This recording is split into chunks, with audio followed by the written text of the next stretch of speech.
Welcome to the Deep Dive. We sift through the noise, pull out the key insights, and get you up to speed fast. Today we're digging into India's energy story. It's quite remarkable. You've probably seen the headlines, yeah.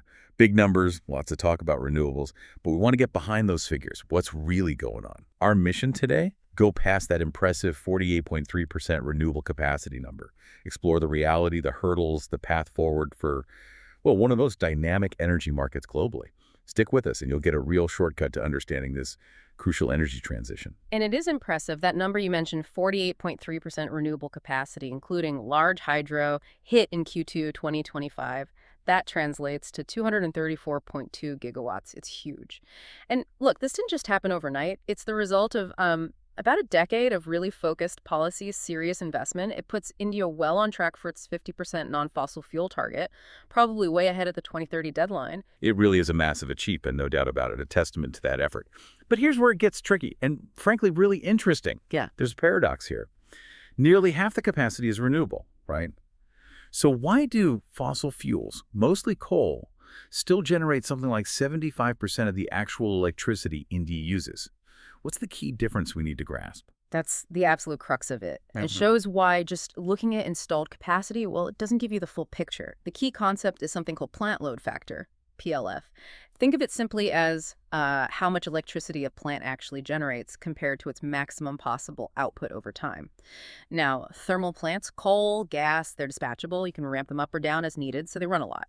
India's thermal plants, for instance, had an average PLF of around 68.8% in the first 10 months of FY25. Pretty high. Okay, so they're the reliable workhorses running most of the time, but solar and wind, they're different beasts, aren't they? Totally different. Solar and wind are by nature intermittent. I mean, it depends if the sun's out or the wind's blowing, right? So their PLFs are just inherently lower, usually somewhere between, say, 19% and 30% in India.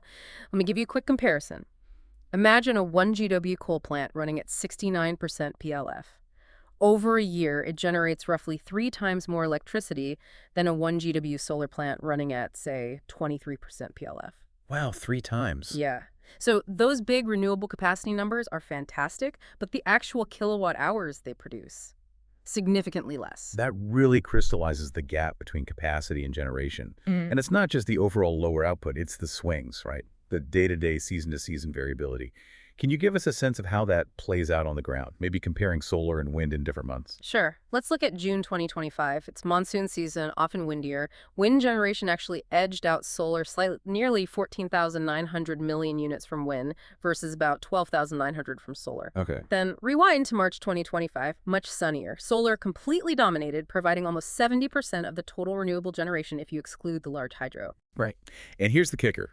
Solar and wind together made up almost 94% of all new renewable electricity generated in June 2025, again, excluding large hydro.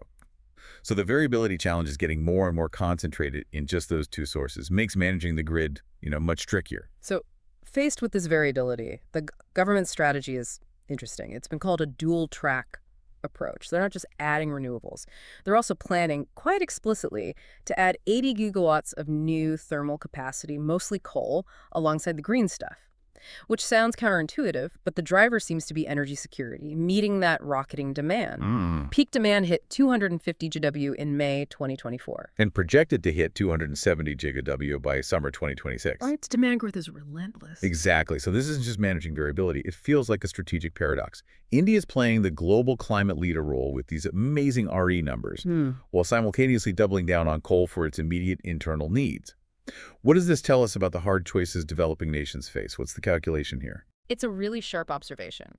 The core calculation for India, and frankly for many developing economies, is this. Energy security and affordability come first, especially in the short to medium term. You have to keep the lights on and keep power affordable for a rapidly growing economy and population. But there's a definite tension.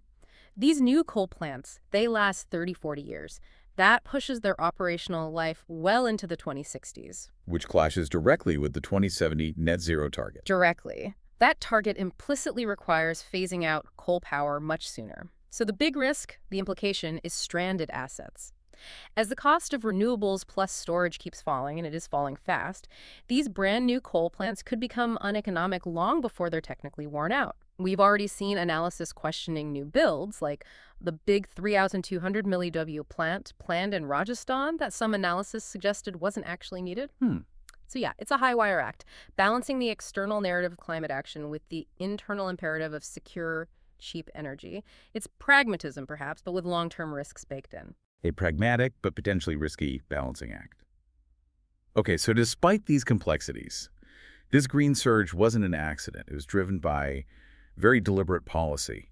What were the key government moves, the foundational strategies that really got this renewable boom going? Well, it really started with setting ambitious goals. You had the Panchamrit commitments at COP26 500 GW non-fossil fuel capacity by 2030, net zero by 2070. Those send a powerful signal.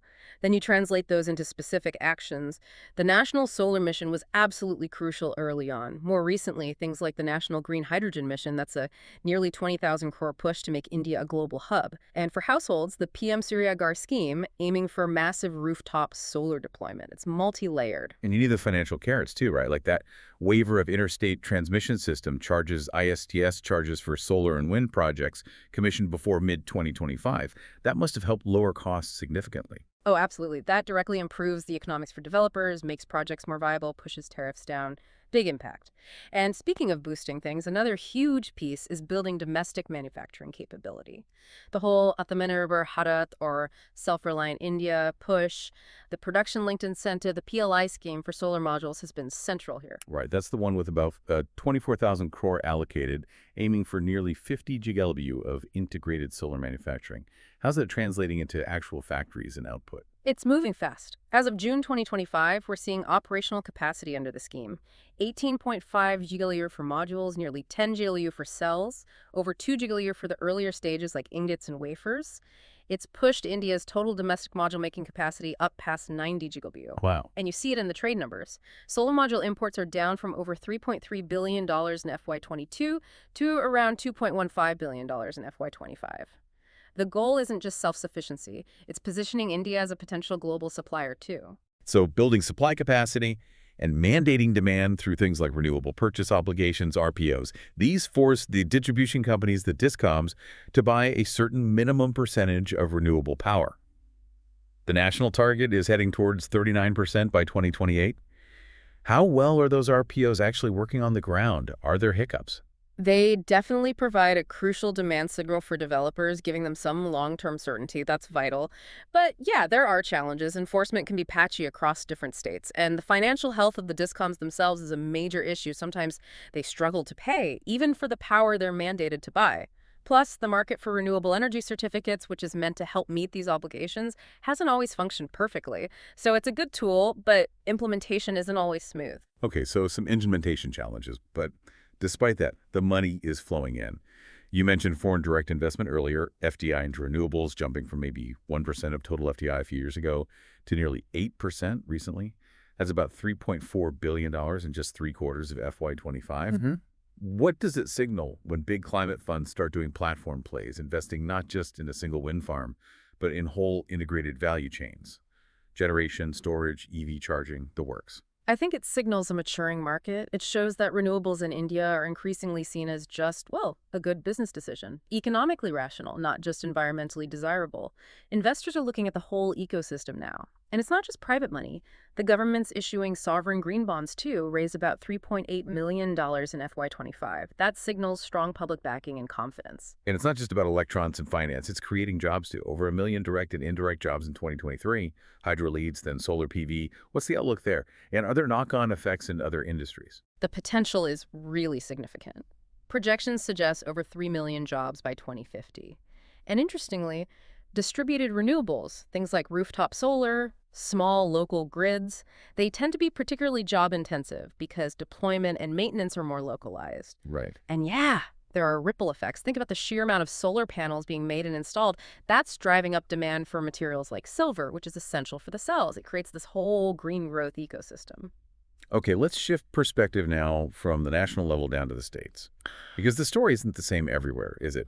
We have clear leaders. Rajasthan stands out, 37.4 gigawatts of RE, mostly solar.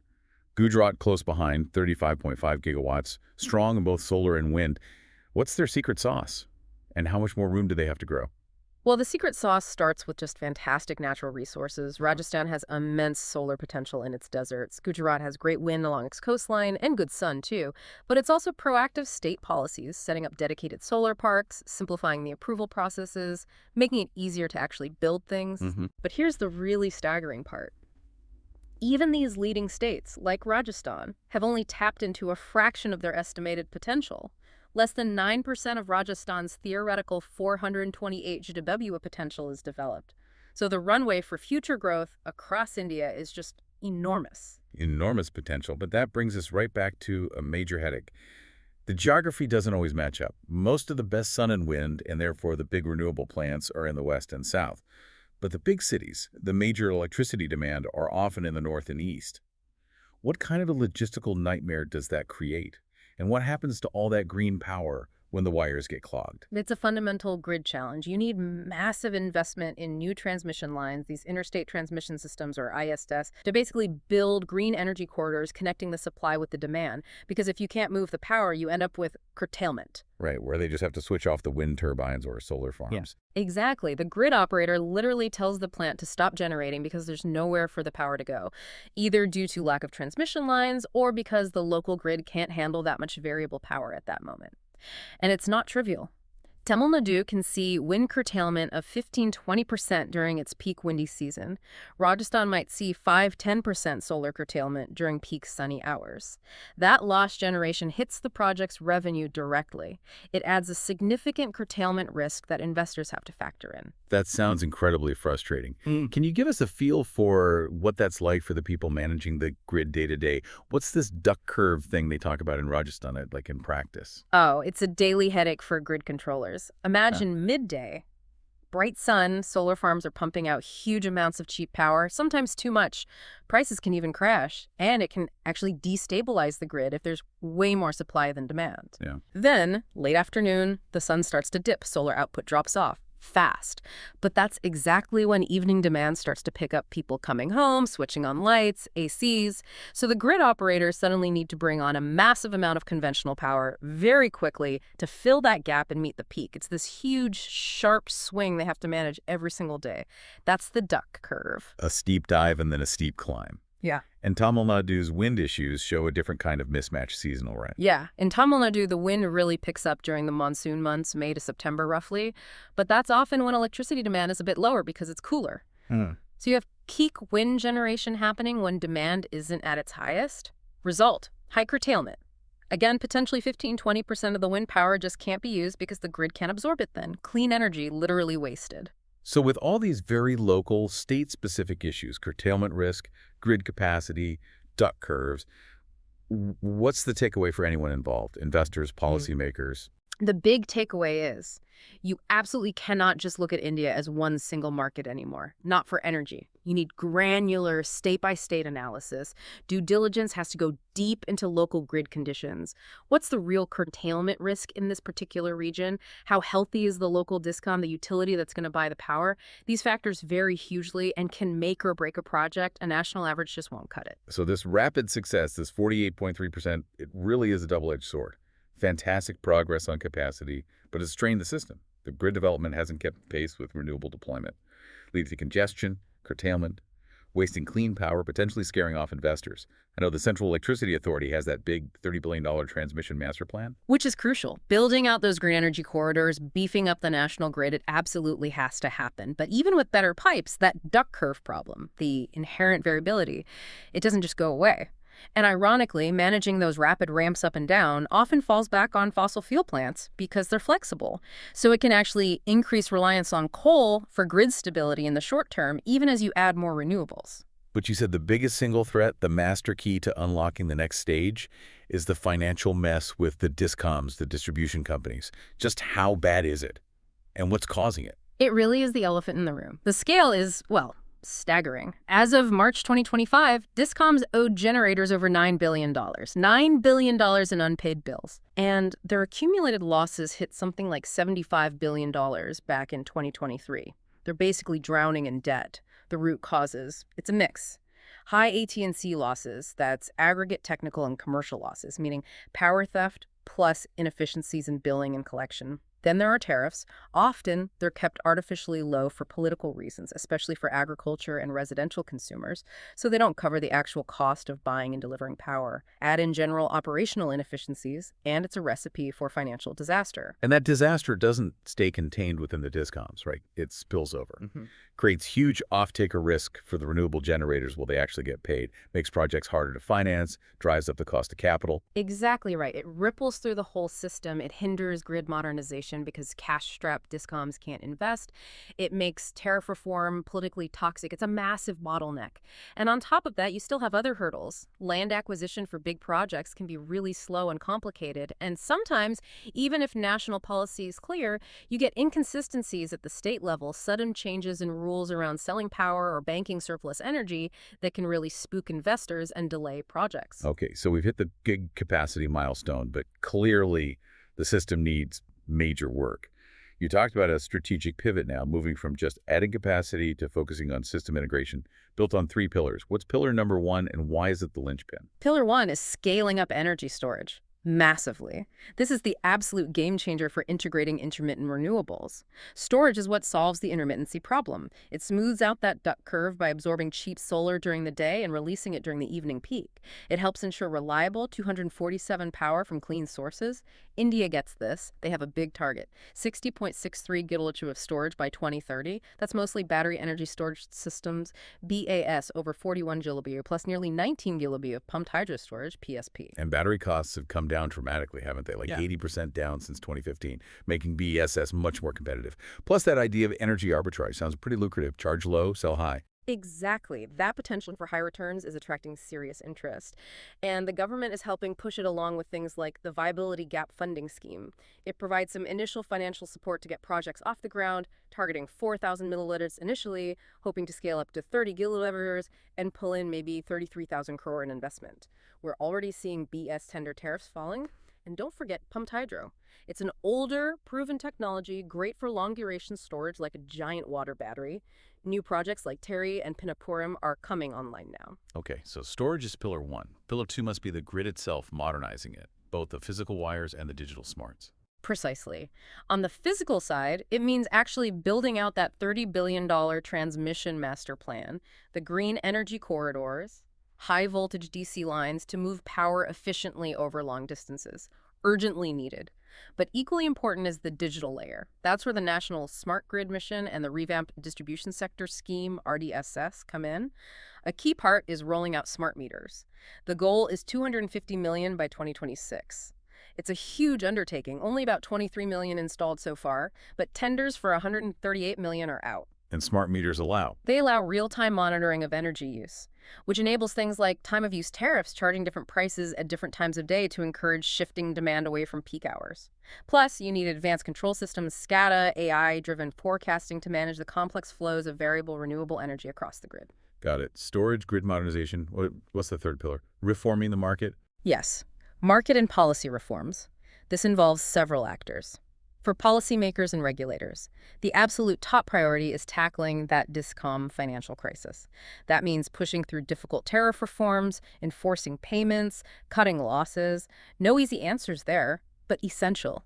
They also need to strengthen those RPO mechanisms, maybe add penalties for non-compliance, and develop better markets for ancillary services, things like grid flexibility, paying generators for being able to ramp up or down quickly. Okay, that's the policy side. What about investors? For investors, the smart money is shifting towards integrated projects combining renewables with storage from the outset to manage intermittency.